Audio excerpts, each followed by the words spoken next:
जी, तो भी आज हम डिस्कस करेंगे इलिप्स का पार्ट 1। और इलिप्स के पार्ट 1 में हम डिस्कस करेंगे इलिप्स की डेफिनेशन, इसकी वर्किंग रूल्स, सारी डायग्राम्स, एंड देन फिर हम इसके बाद कुछ क्वेश्चंस करेंगे।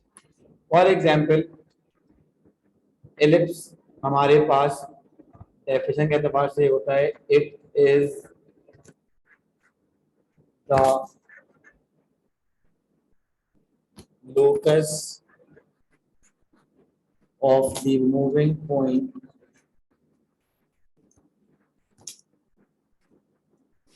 such that the sum of its distances is always remain same.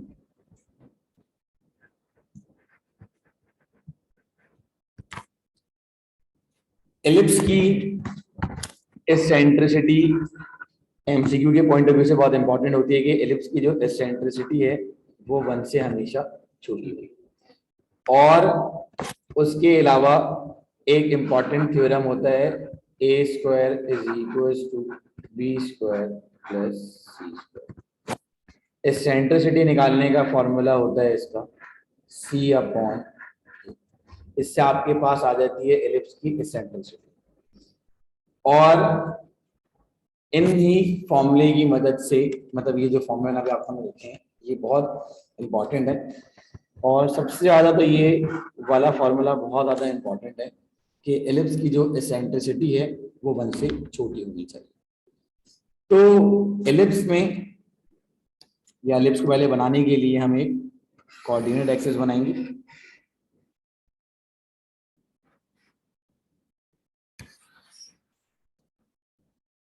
ये मैंने एक कोऑर्डिनेट एक्सिस बनाया, तो सबसे पहली चीज सेंटर ऑफ एलिप्स कितना हो जाता है 0,0। ये रहा आपका सेंटर। ठीक है जी। अब यहाँ पे सेंटर बनाने के बाद मैं एक इस तरीके का एलिप्टिकल शेप बनाऊंगा, और इस एलिप्टिकल शेप में, या इस शेप को हम कहते हैं शेप ऑफ एलिप्स। तो पैराबोला में जब हमने डिस्कस करना शुरू करा था, तो जहां पे ये वाले पॉइंट थे, हमने पैराबोला में उसे वर्टेक्स कहा था, तो ये एलिप्स के अंदर भी वर्टेक्स रहते हैं। वर्टेक्स ऑफ एलिप्स होते हैं a,0, -a,0 और +a,0।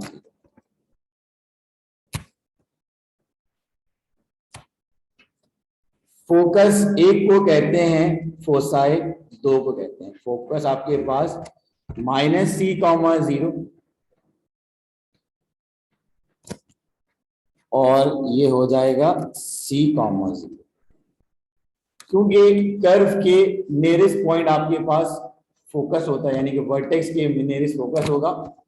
और ये वाले जो पॉइंट हैं, ये दोनों पॉइंट्स कहलाते हैं माइनर, यानी कि 0,b और 0,-b। ये जो मेरा कर्व है, जिसका ये वाला जॉज और ये वाला जॉज कहाँ जा रहा है, एक्स एक्सिस पे जा रहा है। तो हम यहाँ पे प्रिंसिपल एक्सिस किससे रिप्लेस कर देते हैं, हम major axis. Major axis is along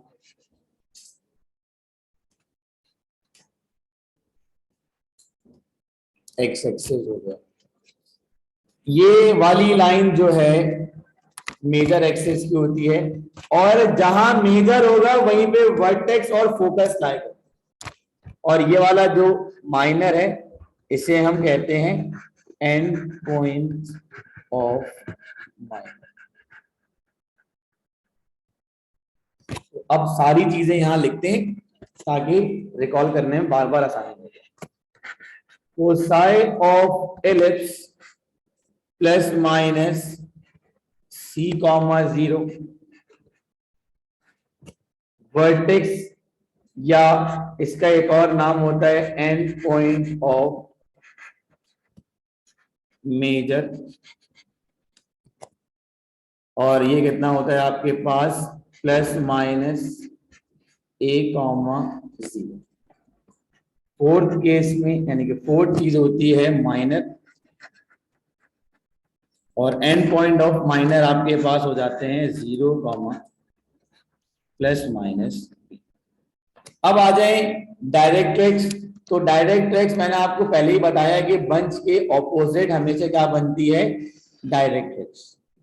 पहली डायरेक्ट्रिक्स ये रही और ये आपके पास दूसरी डायरेक्ट्रिक्स हो गई। डायरेक्ट्रिक्स में हमारे पास जो इक्वेशन ऑफ डायरेक्ट्रिक्स एलिप्स की बनती है माइनस A अपॉन E, और यहां हो जाती है A अपॉन। और अब हम यहां पे मेंशन कर देते हैं कि equation of directrix x is equals to plus minus A upon E। अब आपने ये बताना है भाई कि दो फोसाई का डिस्टेंस क्या होता है 2C, दो माइनर का डिस्टेंस हो जाता है 2B, दो वर्टिसेस तक का जो डिस्टेंस है वो 2A हो जाता है। और अगर ये लिखा हुआ आ जाए डिस्टेंस बिटवीन डायरेक्ट एक्सिस तो 2A अपॉन E। तो मैं इसको यहां लिख देता हूं, डिस्टेंस,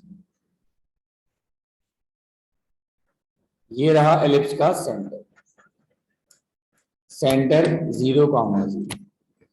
अब लिखा हुआ जाए distance between foci of ellipse, तो डिस्टेंस या लेंथ तो आप यहां लिखते हैं 2C, distance between vertices 2A, distance between minor तो आ जाएगा यहाँ पे आपके पास 2B, और इसके अलावा डिस्टेंस बिटवीन डायरेक्ट एक्सिस हो जाता है 2A अपॉन E। ये आपके पास कंडीशन है, और एलिप्स की जनरल इक्वेशन हो जाती है x square upon A square plus Y square over B square is equal to 1। जिस वेरिएबल के नीचे बड़ा नंबर होगा वही हमारा एक्सेस होगा। अगर बड़ा नंबर एक्स स्क्वायर के नीचे है तो major axes is along X axes, और अगर बड़ा नंबर आपके पास y के नीचे है तो आप बोलोगे major axes is along y axes. चलिए दिया बात करते हैं example number 1। Example number 1 page number 280। यहां लिखी हुई है इक्वेशन ऑफ एलिप्स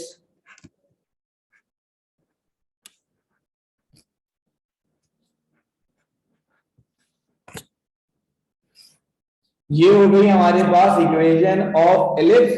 तो सबसे पहला काम हम यहां पर क्या करेंगे कि इस इक्वेशन को किस में कन्वर्ट करके देखेंगे, इस तरह की फॉर्मेटिंग में, और फिर डिसाइड करेंगे कि एक्सेस कौन सा है, बड़ा है या मतलब एक्स का है या वाई का। तो ऐसी कंडीशन में जो भी इक्वल्स टू के बाद नंबर होगा उससे बोथ साइड को डिवाइड करवा दिया जाएगा।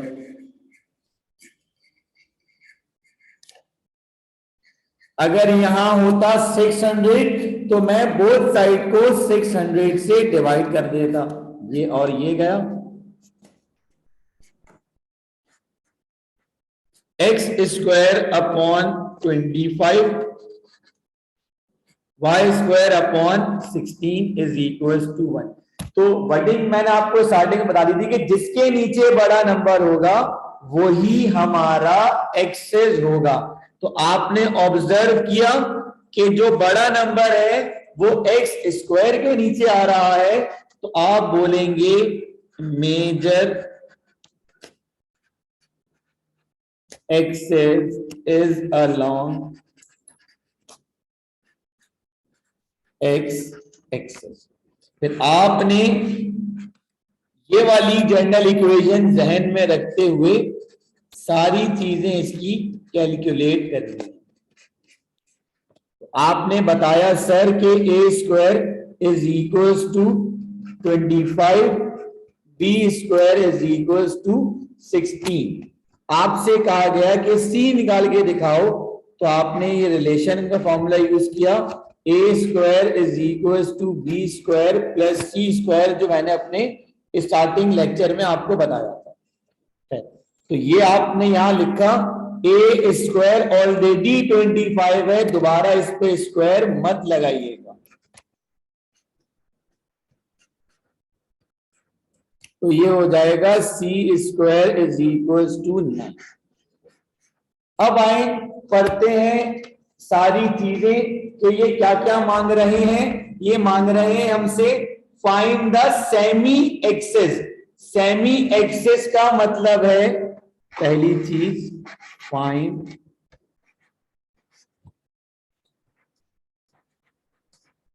Semi axes. सेमी का मतलब हो जाता है आपके पास, अगर ये केस बने तो आपने लिख दिया प्लस माइनस ए कॉमा 0 और plus minus sorry 0 comma plus minus B.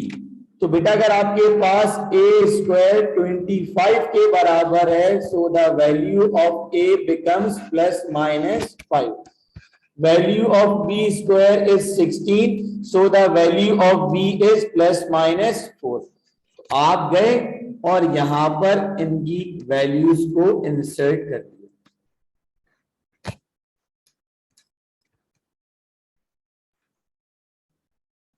जी, यहां पर इस पे ऑलरेडी स्क्वायर लगा हुआ है। जब मैंने इसको इससे कंपेयर किया तो पता चला ए स्क्वायर 25 के बराबर, बी स्क्वायर 16 के। तो मैं इस पे अगेन स्क्वायर नहीं करूंगा, इसको ऐसे ही छोड़ दूंगा। फिर आगे चले तो इस सवाल में कहता है कि आपने find the coordinate of the foci.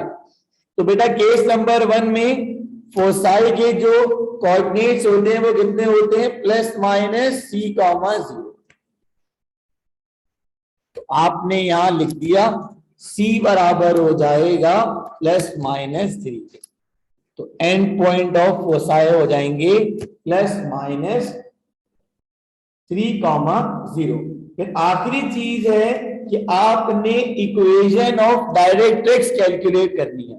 तो इक्वेशन ऑफ डायरेक्ट्रिक्स के लिए आपने पहले एसेंट्रिसिटी कैलकुलेट करनी होगी, पॉजिटिव में रखेंगे। तो ये हो जाएगी आपके पास 3/5। सी की जगह 3 पॉजिटिव का, ए की जगह पॉजिटिव का 5। एसेंट्रिसिटी कितनी आ गई? सी, यानी कि आपके पास 3/5। इक्वेशन ऑफ डायरेक्ट्रिक्स का फॉर्मूला होता है A/, तो आप अगर चाहें तो इसे यूं भी लिख दें, EX is equal to plus minus 3। तो E की जगह आपने 3/5 इंटू एक्स और A की जगह क्या रख दिया यहां पे आपने 5। ये थी आपकी इक्वेशन ऑफ डायरेक्ट्रिक्स।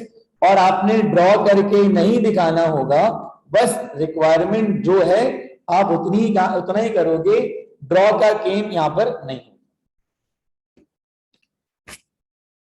अच्छा, अब हम बात करने जाएंगे एलिप्स का केस नंबर 2, जिसमें मेजर एक्सेस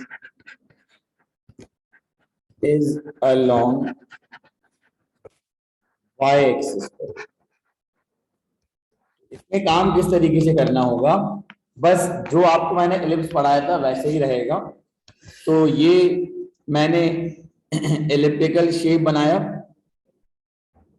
जो पहले शेप मेरे पास एक्स एक्सेस पे था, अब वो एक्स एक्सेस पे नहीं, बल्कि कहां चला जाएगा, वाई एक्सेस पर सेंटर इसमें, इस केस में भी हमारे पास क्या रहेगा, 0,0 रहेगा।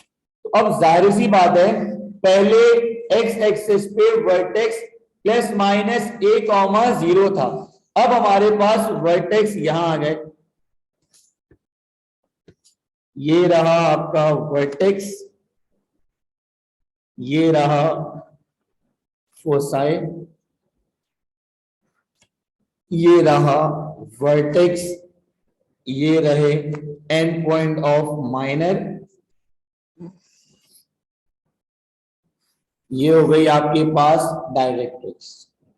तो वर्टेक्स क्योंकि y एक्सिस पर है, तो आपके पास x यहां पर 0 हो जाएगा, और जबकि माइनर आपके पास हो जाएगा b, 0।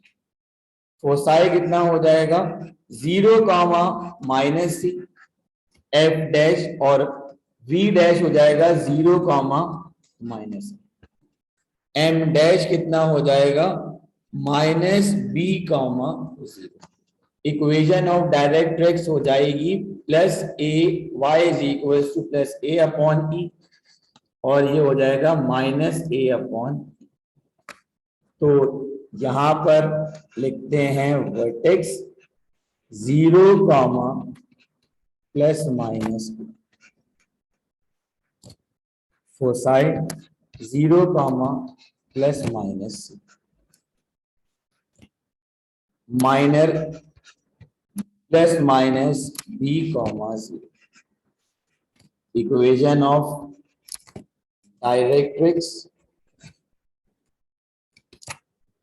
y is equal to ±a/b। फिर उसके अलावा बाकी लेंथ वगैरह सभी कुछ सेम रहेगा, वो चेंज नहीं होगा। और फिर यहां पर इसकी इक्वेशन बनेगी y² over a², x² over b² is equal to 1। बाकी आपके पास जो ये distance between foci, minor, major, direct axes, ये सब क्या रहेगा, सेम रहेगा, ये चेंज नहीं होगा। तो ये केस नंबर 2 है, major axes is along Y axes. अगर बड़ा नंबर y के नीचे आ गया तो हम बोलेंगे major axes is along Y. हम बात करेंगे क्वेश्चन नंबर 6 पेज नंबर 285 पे। यहां पे ये कहना चाह रहा है, find the eccentricity of ellipse whose axes are. Axes का मतलब आपके पास ये जो एक्सेस है, एक्सेस का मतलब है 32 और 24। तो एक्सेस का मतलब हो जाएगा लेंथ ऑफ मेजर एक्सेस 32 है और लेंथ ऑफ माइनर एक्सेस 24 है। तो इसको सॉल्व कर लीजिए, तो ये हो जाएगा 16 और ये हो जाएगा 12। सही है। अब आपको एसेंट्रिसिटी निकालनी है, तो आपने फॉर्मूला यूज किया a² is equal to b² plus c²। A, अब देखिए यहाँ पे a लीनियर है तो हम 16 का स्क्वायर करेंगे, 12 का स्क्वायर करेंगे, तो 16 का स्क्वायर कितना आ रहा है, 256, और ये 144 प्लस c²। तो बेटा यहाँ पे मैंने c² निकालना है, तो कितना हो जाएगा, 256 minus 144 is equal to c²। तो अब आपने क्या कर दिया, 256 माइनस 144 कितना हो जाएगा, 1112। और 1112 का मतलब हो जाता है आपके पास, जब हम उसका रूट निकालते हैं 112 आ जाएगा 4 √7। अब हमें नहीं पता ना कि केस कौन सा, हमें उससे मतलब भी नहीं है, हमें डायरेक्ट इन्होंने एसेंट्रिसिटी बोली है। तो एसेंट्रिसिटी बराबर होती है आपके पास C/A के, C की जगह 4√7 अपॉन 16। तो ये हो जाएगा 4 1 जा 4, 4 4 जा 16, तो √7 अपॉन 4 आपके पास आ जाएगी आपकी एसेंट्रिसिटी। अब जैसे कि यहाँ पे कह रहा है, फाइंड क्वेश्चन नंबर 7 में find the distance between the foci, तो यानी कि 2C और एक एलिप्स का इक्वेशन दे दी। तो सबसे पहले मैं बोथ साइड को किससे डिवाइड करवाऊंगा, 12 से डिवाइड करवाऊंगा।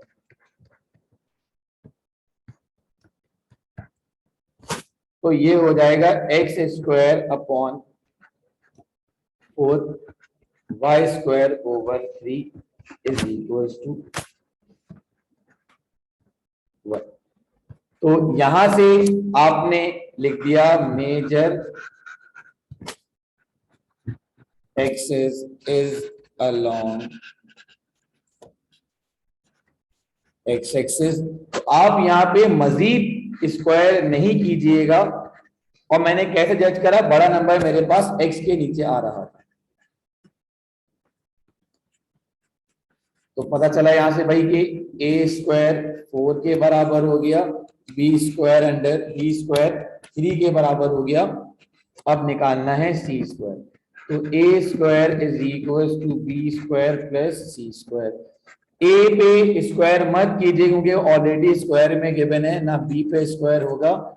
तो so the value of c² is equal to 1 और c is equal to plus minus 1।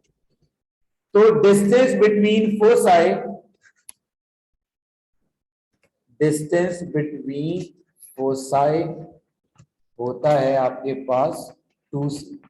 तो बस आपने C की जगह 1 इंसर्ट करा तो कितना आ जाएगा, 2 यूनिट्स आपका आंसर आ जाएगा। अब आपने यहाँ पर क्वेश्चन नंबर 8 पढ़ना है, find the distance between direct axis. तो पहले आप क्या करेंगे, बोथ साइड को 117 से डिवाइड कीजिए।